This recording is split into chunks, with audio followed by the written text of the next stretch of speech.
Mzee wetu pia, Mzee Butiku ametueleza umuhimu wa amani, ametueleza pia kwamba sasa ni lazima tutambue kwamba nchi hii inaongozwa na Rais Dr. Samia Suluhu Hassan.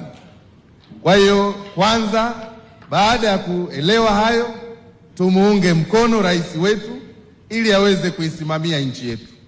Ameeleza umuhimu wa haki, na Tanzania tumekuwa na mijadala mingi, na tunakubaliana na mzee wetu Butiku kwamba haki ni kitu muhimu sana katika ustawi wa amani, lakini pia katika ujenzi wa taifa ambalo linahitaji maendeleo. Kumekuwa na mijadala mingi kuhusu haki na amani.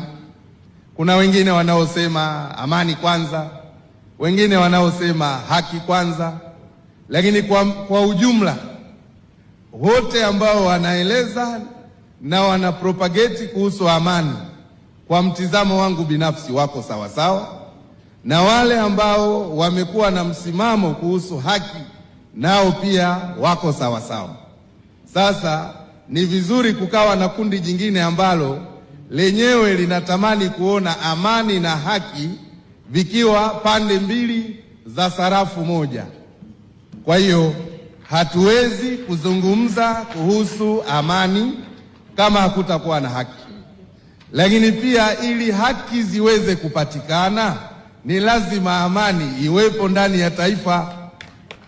Kwa hiyo amani ni jamvi la kuelekea upatikanaji wa haki, na haki nayo ni jamvi kuelekea upatikanaji wa amani. Na Biblia inasema haki huinua taifa. Kwa hiyo sisi viongozi, kwa kuwa ni viongozi ambao ni wasikivu, tumewasikia na tutaendelea kusimamia haki na kuimarisha amani ya nchi yetu.